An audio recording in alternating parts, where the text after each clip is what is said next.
Vamos para a entrevista coletiva de Rogério Ceni após a derrota 3-0 para o Atlético Mineiro. Veja o que ele falou. Poderia fazer uma análise técnica do jogo, claro, principalmente enquanto tivemos em 11 contra 11, né?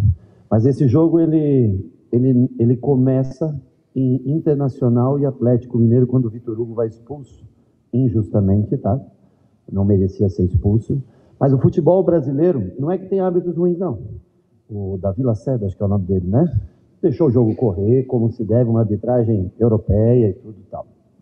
Com 30 segundos tem um lance mais claro que isso para uma expulsão no Brasil não vai acontecer. Mas o senhor Rafael Trace, se eu não me engano, que é o nome do homem lá de cima, que esse fica escondido. Esse é o que está escondido no ar-condicionado. Que teve a coragem de chamar o lance de uma expulsão subjetiva do Canu, que segundo o jogador, que nós não sabemos se ia encontrar bola no ponto futuro, onde encontraria, esse senhor decidiu o jogo no dia de hoje. Mas nós vamos ficar aqui, o futebol brasileiro vai continuar dessa mesma maneira. Então, esse jogo não começou hoje.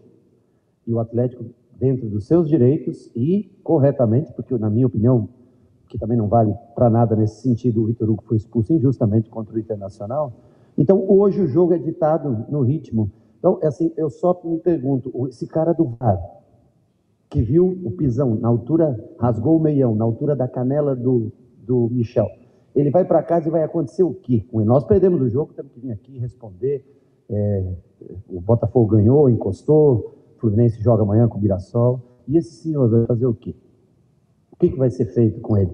Porque a arbitragem do jogo eu acho legal, fluiu o jogo, deixou o jogo correr, ele na hora nem sequer deu um cartão amarelo pro cara.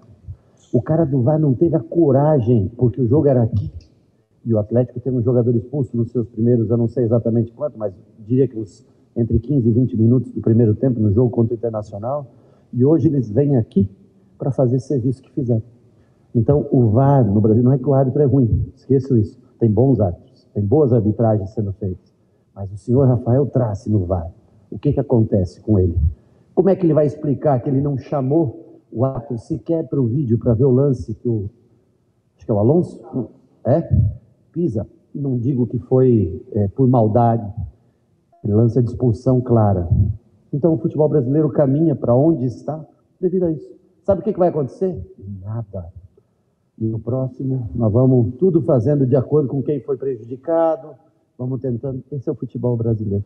Então, a análise do jogo, lógico que tem a parte tática, tem a parte técnica que a gente pode até fazer em outras perguntas, mas a realidade, a verdade do futebol é isso. Vocês me dizem que o lance do Michel Araújo é mais propício para vermelho ou o do Canu é mais propício para vermelho? Mas o do Canu, que o árbitro, vou te fazer o que o árbitro fez assim, ó. Amarelo, deu cartão amarelo. O Bandeira está à frente dele, amarelo. Todo mundo amarelo. Mas o senhor Rafael Trace teve a coragem, porque ele é muito corajoso aqui, no campo do Atlético, de chamar para o pênalti do Canu. E nisso se resume a arbitragem no futebol brasileiro. Repito, tem bons árbitros, tem ótimas arbitragens, nem acho que a arbitragem seja equivocada hoje. Um jogo que deixou correr. Mas o VAR hoje, ele decide para o lado que ele quer. O lado que vai vencer o jogo é a interpretação em que o VAR resolve no futebol brasileiro. Rogério, boa noite. Sobre a incompetência e a má vontade do Trace, você já falou. Não, isso não é má vontade. Não, estou dizendo para mim, é a minha opinião. Eu acho que ele foi mal intencionado, minha opinião. Acho que ele foi mal intencionado porque todo mundo viu, mas ele não viu o pisão e viu a expulsão. Então, para mim, ele não teve a intenção de ver o jogo. Ele viu o que ele quis. Mas a expulsão muda, de certa forma, o jogo. Mas o que poderia você ter feito para não ter impactado tanto a ponto de saírem 3 gols? Claro que um ali, aquele de falta, não tem o que dizer, é uma consequência da expulsão, volume de jogo. Mas como analisar o jogo pós-expulsão e o que poderia ser feito? Não, só te analisar o jogo pré-expulsão num 11 contra 11. 15 minutos de muita superioridade nossa, 3 oportunidades. Thiago, Michel Araújo, Thiago outra vez, um volume bom de jogo, saímos jogando numa postura boa hoje, né? Diferente de outros jogos que a gente jogou fora de casa. A partir do meio do tempo, o Atlético começa a dominar um pouco mais a partida, mas a gente se posta bem defensivamente e dá poucas oportunidades para o Atlético, apesar do controle de jogo ser do Atlético. Começo de segundo tempo, já começa com uma cagada na saída de jogo nossa. Vamos sair jogando, já perdemos a bola com 15 segundos e dá uma falta para o Atlético que inflama o jogo. Mas acho que nos defendíamos bem. E a expulsão, a mesma que não é dada para o Atlético, é chamada para o Bahia e decide o jogo. Então, o pós isso, foi feito 2 linhas de 4, tentamos, tem jogadores que estão cansados, tem jogadores que jogaram menos de 72 horas, nós temos um jogo em menos de 72 horas para se jogar, com viagem no meio de tudo isso. Infelizmente, devido às lesões, algumas opções a gente tem, são raras no elenco, né? Eu tentei fazer com o Eric, dobrar, fazer uma linha de 4, o Ademir já estava um pouco cansado, eu tenho que pensar também no próximo jogo, já tinha o Pulga, deixei Eric com o Pulga dos lados, com o Thiago na frente, Jean Lucas e Nico fazendo 2 linhas de 4, com primeiro o Thiago, depois o William tentando segurar mais à frente, mas aí o jogo já estava muito mais definido. Então, assim, nós temos que também saber aguentar um pouco mais com o jogador a menos, ter um pouco mais de firmeza dentro da... Então, sai o cartão vermelho de uma perda de bola, nossa, boba no meio campo, que sai a falta que o senhor Rafael Trace interpreta, já que o senhor Rafael Trace não interpretou o lance do Michel, nem sequer teve a coragem de chamar o árbitro, porque senão teria que expulsar. Mas para não expulsar, ele preferiu. Mas o lance do Canu, a participação dele, assim, eu fico impressionado. Então, assim, nós não tivemos capacidade de segurar mais o Atlético, eles têm um volume de jogante, é um ótimo time, é um time que vem crescendo nesses últimos jogos, vem subindo muito de produção, tem volume de jogo. No 11 contra 11, eu acho que foi um jogo bem parelho, no 11 contra 10, o Atlético foi bem superior e nós não conseguimos parar o Atlético. Nem o senhor Rafael Trace.